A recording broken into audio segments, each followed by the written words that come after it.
Hello everyone, this is Shubham Srivastava here. Welcome to your own YouTube channel SBM Civil Online. So guys, अभी तक हमने reinforce cement concrete subject में concrete के बारे में basic knowledge gain कर लिया है। हम कंक्रीट का कैरेक्टरिस्टिक स्ट्रेंथ, कंक्रीट का कंप्रेसिव स्ट्रेंथ किस तरीके से डिफाइन कर रहे होते हैं, इसके बारे में बेसिक नॉलेज गेन कर लिया है। हमने कंक्रीट मिक्स कितने तरीके के होते हैं ये भी सीख लिया है। आज के लेक्चर में मैं आपको बताने वाला हूँ रेनफोर्समेंट के बारे में। रेनफोर्समेंट क्या होता है? तो रेनफोर्समेंट का सिंपल वन लाइन डिफिनेशन मैं लिखता हूँ, any material which can handle tension. Any material which can handle tension. कोई सा भी मटेरियल जो टेंशन को रजिस्ट कर पाए, जो टेंसाइल स्ट्रेस को रजिस्ट कर पाए, उसे हम रेनफोर्समेंट बोल रहे होते हैं। रेनफोर्समेंट के तौर पर हम यूज कर सकते हैं स्टील, कॉपर, एल्यूमिनियम,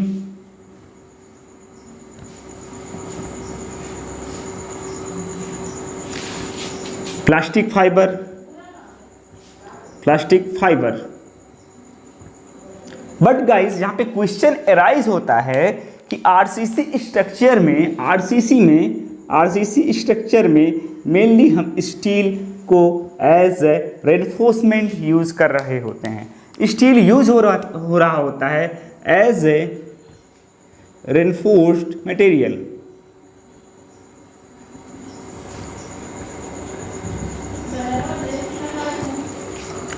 ऐसा क्यों हम स्टील को ही यूज कर रहे हैं एज अ रेनफोर्स मटेरियल? उसके पीछे क्या रीजन है वो हम देखते हैं। स्टील को हम इसलिए यूज कर रहे हैं as a reinforce material in RCC structure. उसके पीछे जो कहानी है वो कुछ इस तरीके से है। सबसे पहली बात हमको देखने को मिलता है कि जो हमारा स्टील है उसमें टेंसाइल स्ट्रेंथ बहुत हाई है। स्टील का टेंसाइल स्ट्रेंथ बहुत हाई है और हम जानते हैं कि रेनफोर्समेंट वो मटेरियल होता है जो टेंशन को रजिस्ट कर रहा होता है। अगर स्टील जिसकी टेंसाइल स्ट्रेंथ बहुत हाई है, जिसकी टेंशन में मजबूती बहुत हाई है, उसको हम as a reinforce material use करेंगे तो as compare to other material हमारा कॉस्ट रिड्यूस हो जाएगा। पहला point. Second point, thermal expansion coefficient of steel is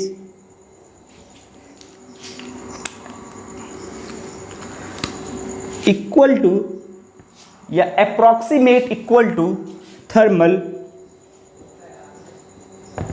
expansion coefficient of concrete. बहुत ही इंपॉर्टेंट पॉइंट मैंने लिखा है।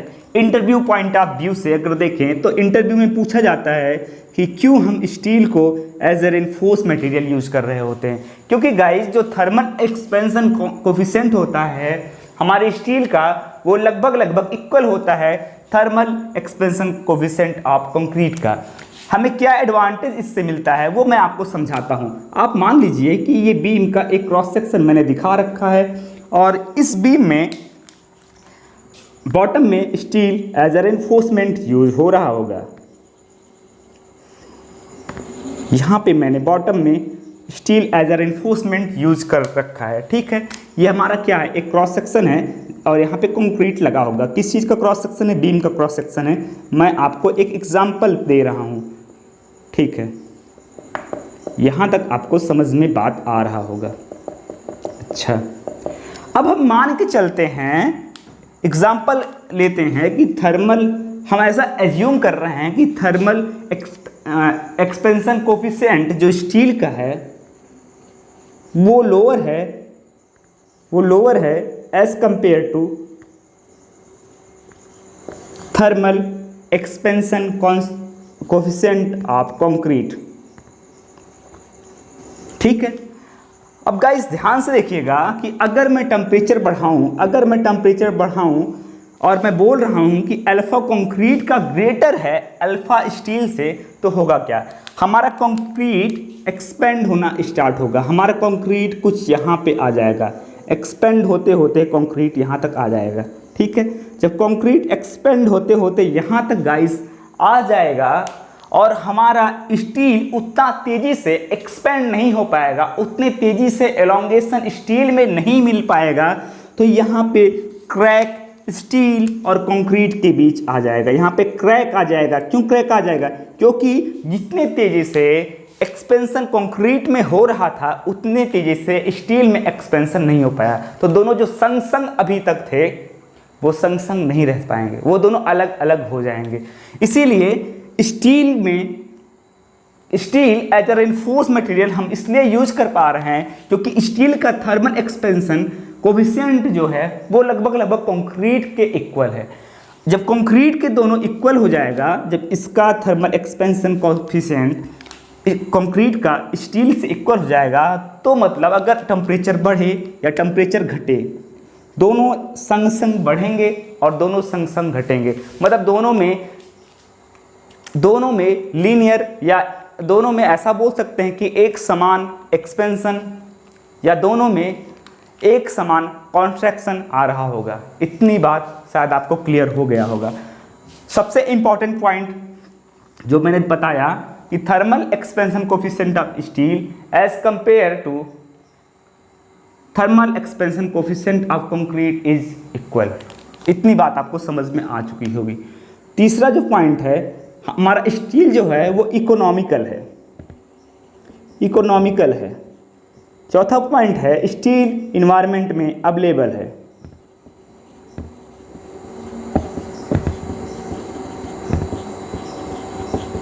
इसलिए हम स्टील को as a reinforce material use कर रहे होते हैं। अब हम गाइस कवर करते हैं स्टील के बेसिक प्रॉपर्टीज को। स्टील में किस तरीके से थर्मल एक्सपेंशन कोफिशिएंट की वैल्यू होती है, किस तरीके से स्टील का मॉडस ऑफ इलास्टिसिटी कितना होता है, ये सारी पॉइंट मैं कवर करने वाला हूँ। अगर वन बाय वन हम पॉइंट देखें तो steel as a reinforce material in concrete structure जो यूज किया जाता है वो बार्स के फॉर्म में यूज किया जाता है। सबसे पहला पॉइंट मैं लिखता हूँ, length of single standard bar. याद रखिएगा 12 मीटर। एक बार का जो लेंथ होता है वो 12 मीटर होता है। गाइस इस पॉइंट को भी याद रखिएगा। दूसरा पॉइंट मैं जो लिख रहा हूं, modulus of elasticity of steel is 2 × 10⁵ Newton पर mm²।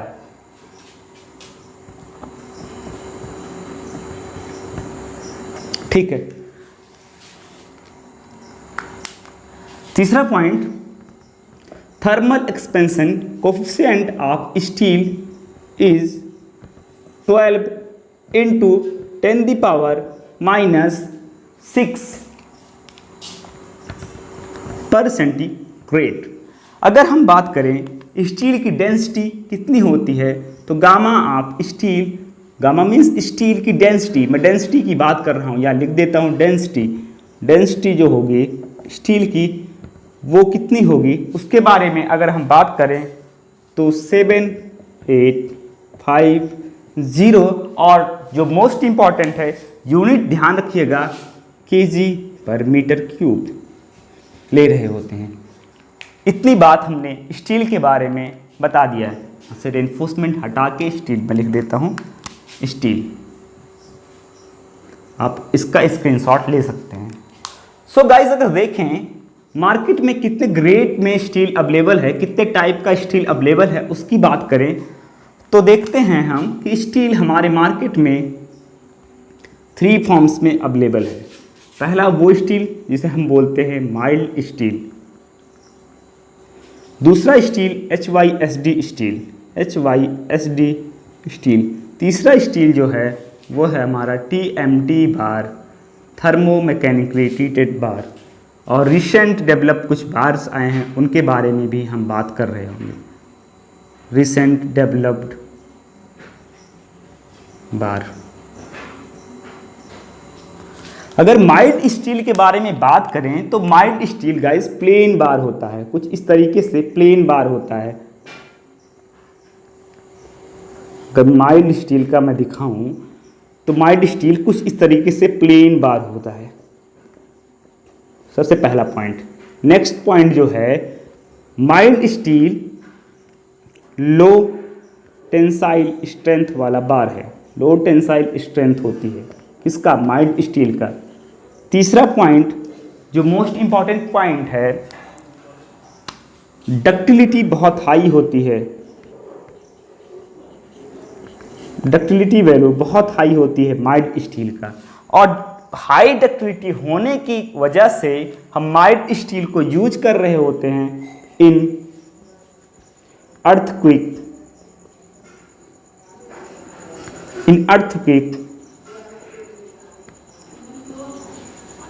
रेजिस्टेंट बिल्डिंग या स्ट्रक्चर। अर्थक्वेक रेजिस्टेंट बिल्डिंग में हम माइल्ड स्टील यूज कर रहे होते हैं क्योंकि माइल्ड स्टील की डक्टिलिटी बहुत हाई होती है। बहुत ही इंपॉर्टेंट पॉइंट है, कई बार एग्जामिनेशन में पूछा गया है। अगर हम बात करें माइल्ड स्टील बार कितने mm डाया में अवेलेबल है, तो 6 mm डाया में माइल्ड स्टील बार अवेलेबल होता है। अब आते हैं HYSD स्टील के तरफ। HYSD स्टील हमें दो फॉर्म्स में मार्केट में अवेलेबल है, Fe415 एंड Fe500। ठीक है, एक मिनट, एक पॉइंट और माइल्ड स्टील के बारे में हम ऐड कर दें कि माइल्ड स्टील को Fe250 से दिखाया जाता है, जहाँ पे ये 250 जो वैल्यू लिखी होती है वो रिप्रेजेंट कर रही होती है टेंसाइल स्ट्रेंथ को, और जिसका यूनिट होता है न्यूटन पर mm²। मतलब माइल्ड स्टील जिसका टेंसाइल स्ट्रेंथ 250 है, टेंसाइल स्ट्रेंथ माइल्ड स्टील का 250 है, इसे इस तरीके से रिप्रेजेंट किया गया है। यहाँ पे एक बात और ध्यान रखने की ज़रूरत है, जब हम माइल्ड स्टील के टेंसाइल स्ट्रेंथ की बात कर रहे होंगे तो वहाँ पे हम बात कर रहे होंगे यील्ड स्ट्रेंथ की। किसका बात कर रहे होंगे, यील्ड स्ट्रेंथ का, यील्ड स्ट्रेंथ। ठीक है, यहाँ तक पॉइंट आपको क्लियर हो चुका होगा। ये क्या है, stress strain diagram, stress strain diagram. ठीक है, मार्केट में HYSD स्टील, जिसे हम अगर HYSD स्टील का फुल फॉर्म बोले तो ये होता है हाई यील्ड स्ट्रेंथ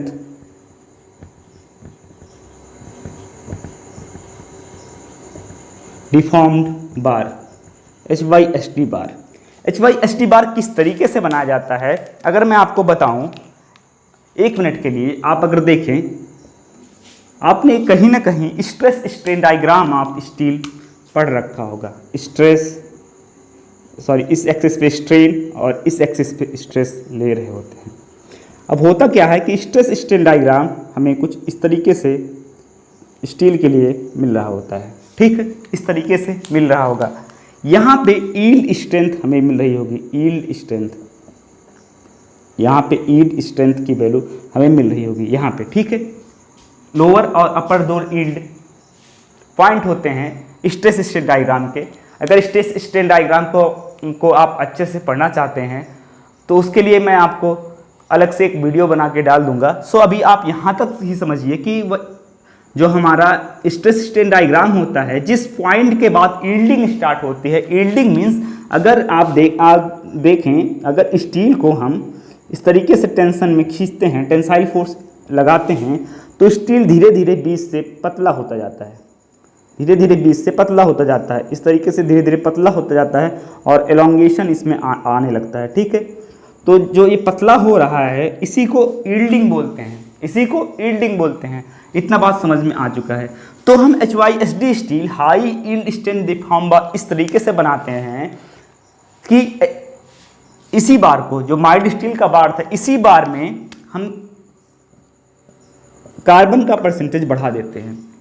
मतलब अगर हम माइल्ड स्टील के बार में कार्बन का परसेंटेज बढ़ा दें और बढ़ाने के बाद बार बार यील्ड स्ट्रेंथ से ज़्यादा स्ट्रेंथ पर ले जाके माइल्ड स्टील को छोड़ें, यील्ड स्ट्रेंथ से ज़्यादा स्ट्रेंथ तक ले जाके छोड़ें, तो उसमें ज़्यादा स्ट्रेंथ बियर करने की प्रॉपर्टी आ जाती है। सेम ये बात ऐसे ही है कि आपको लगातार खूब ढेर सारे असाइनमेंट दिए जाए, खूब ढेर सारे असाइनमेंट दिए जाएं, तो होता क्या है कि आपका वर्क करने की कैपेसिटी बढ़ जाती है। यही बात हो रही होती है हमारे HYSD स्टील में। HYSD स्टील को बार बार एक पर्टिकुलर यील्ड स्ट्रेंथ वैल्यू के बियॉन्ड ले जाके छोड़ा जाता है। इतनी बात समझ में आ चुकी होगी। अब इसकी क्या प्रॉपर्टी होती है उसके बारे में ही हम डिस्कस करते हैं। इसकी स्ट्रेंथ हाई होती है। कौन सा स्ट्रेंथ? टेंसाइल स्ट्रेंथ बहुत हाई होता है, ठीक है, as compare to mild steel bar, ठीक है। बट डक्टिलिटी लो होती है। डक्टिलिटी लो होती है। किससे लो होती है? माइल्ड स्टील बार से, ठीक है। HYSD स्टील जो यूज किया जाता है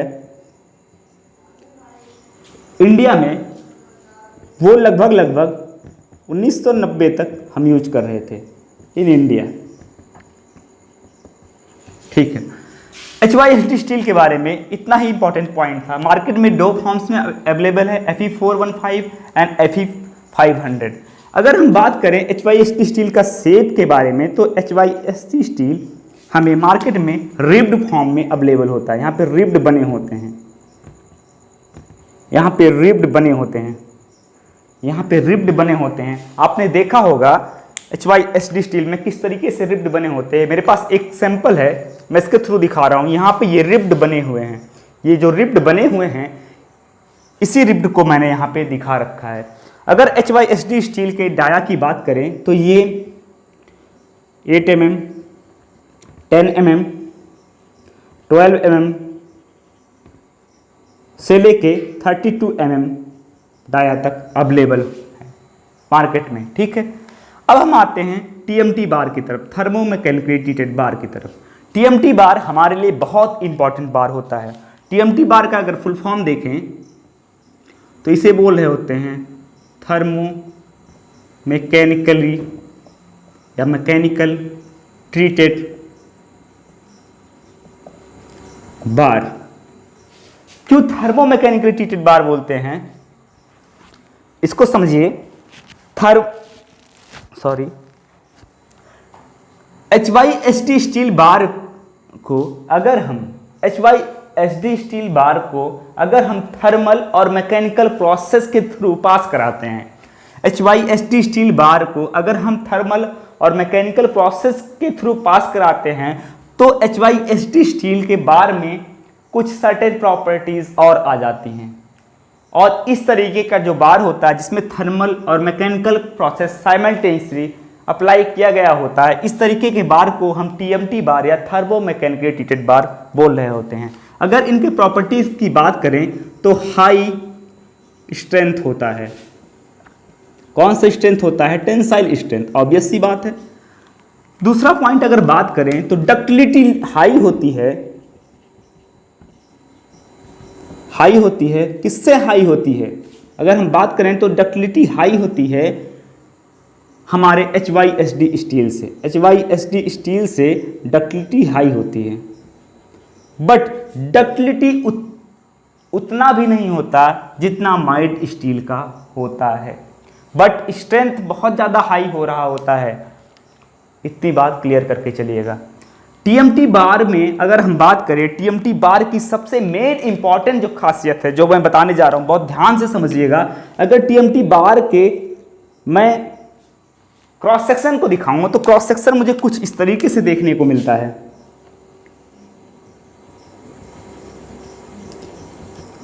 ये बार का इनर कोर हो गया, ये बार का मिडिल कोर हो गया, ये बार का आउटर कोर हो गया, ठीक है। मैंने इस तरीके से बार के आउटर कोर, इनर कोर और मिडिल कोर को आपके सामने रखा है कि कौन से बार के? TMT बार के, ठीक है। अब एक एक कोर का अपना अपना प्रॉपर्टी है, वो मैं देखता हूं। इनर कोर जो है उसकी प्रॉपर्टी देखिएगा। इनर कोर, इनर कोर कैसा है? सॉफ्ट। इनर कोर सॉफ्ट होता है। क्यों सॉफ्ट होता है? क्योंकि बार बार थर्मल और मैकेनिकल प्रोसेस अप्लाई किया गया है। सॉफ्ट होने की वजह से ये डक्टिलिटी प्रोवाइड कर रहा होता है,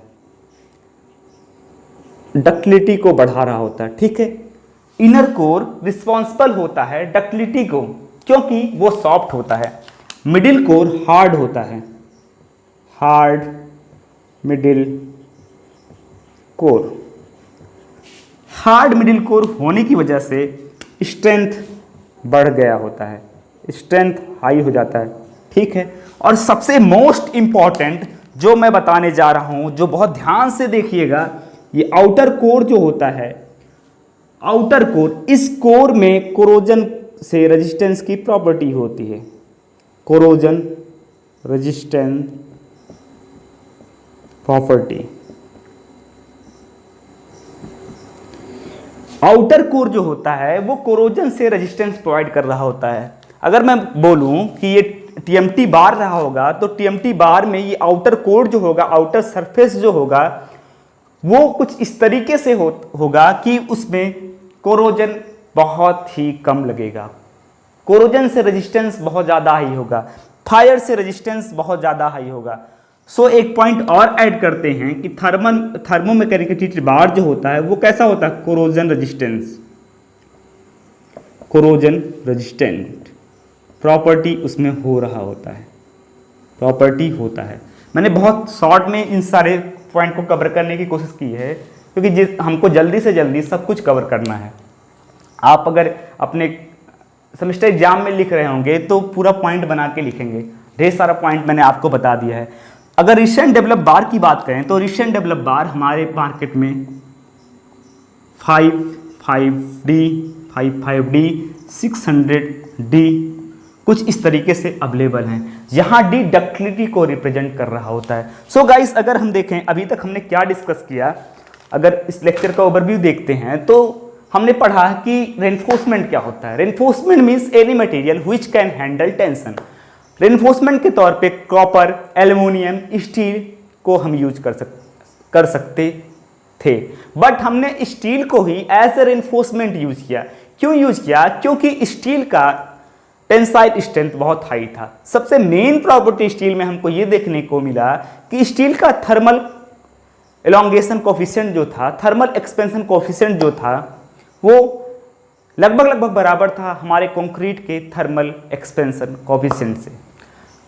उसके बाद हमने देखा कि मार्केट में स्टील हमें माइल्ड स्टील के फॉर्म में, HYST स्टील के फॉर्म में, TMT थर्मोमैकेनिकल स्टील के फॉर्म में अवेलेबल है। माइल्ड स्टील वो स्टील होता है जो प्लेन बार होता है, माइल्ड स्टील प्लेन बार होता है, माइल्ड स्टील के सरफेस प्लेन होते हैं। प्लेन बार होने की वजह से माइल्ड स्टील कंक्रीट से अच्छा पकड़ नहीं बना पाता, क्योंकि स्लिप कर जाता है। इतनी बात समझ में आई। माइल्ड स्टील की डक्टिलिटी बहुत हाई थी, बहुत हाई डक्टिलिटी होने की वजह से माइल्ड स्टील को हम अर्थक्वेक रेजिस्टेंस बिल्डिंग में यूज कर रहे होते हैं। बहुत ही इंपॉर्टेंट पॉइंट है, आपसे इंटरव्यू में भी पूछा जा सकता है। फिर उसके बाद हमने पढ़ा कि माइल्ड स्टील में जब हमने कार्बन परसेंटेज इंक्रीज कर दिया तो हमें HYSD बार मिला। HYSD एक प्रोसेस होता है हाई यील्ड स्ट्रेंथ रिफॉर्म बार बनाने का। HYSD steel Fe500, Fe415 grade में अवेलेबल है, जहां ये जो वैल्यू लिखी गई है पर्टिकुलर, ये रिप्रेजेंट कर रही होती है स्ट्रेंथ को, टेंसाइल स्ट्रेंथ को, न्यूटन पर mm²। इतनी बात आपको समझ में आ गई। हाई यील्ड मतलब हाई स्ट्रेंथ, बट डक्टिलिटी लो हो गई। किससे लो हो गई डक्टिलिटी? हमारे माइल्ड स्टील से। समझ में आ गया। और सबसे मेन इंपॉर्टेंट जो प्रॉपर्टी थी, ये रिब्ड बार थी। कैसे बार थे? रिब्ड बार। रिब्ड बार मीन्स इनमें कुछ इस तरीके से रिब्ड बना हुआ था, ये HYST स्टील बार ही है जो मैं दिखाया है। ये 8 mm का बार है और कुछ इस तरीके से 8 mm, 10 mm, 12 mm में ये अवेलेबल थे। फिर उसके बाद जब हमने HYST स्टील बार को थर्मल और मैकेनिकल प्रोसेस से गुजारा, तो HYST स्टील बार में डक्टिलिटी बढ़ गई, स्ट्रेंथ भी बढ़ गया और कोरोजन से रेजिस्टेंस आ गया। और थर्मोमैकेनिकल ट्रीटेड बार जो था उसका क्रॉस सेक्शन हमने एनालिसिस किया तो इनर कोर सॉफ्ट था, जिसकी वजह से डक्टिलिटी आ रहा था और जो हमारा मिडल कोर था वो हार्ड था, जिसकी वजह से स्ट्रेंथ आ रहा था।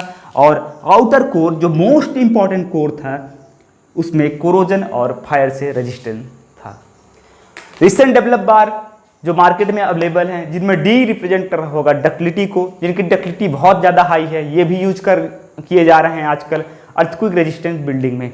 सो गाइज, बहुत ही शॉर्ट में मैंने रेनफोर्समेंट के बारे में कवर करने की कोशिश की है। आई होप आपको आज का लेक्चर समझ में आया होगा, आपने एंजॉय किया होगा।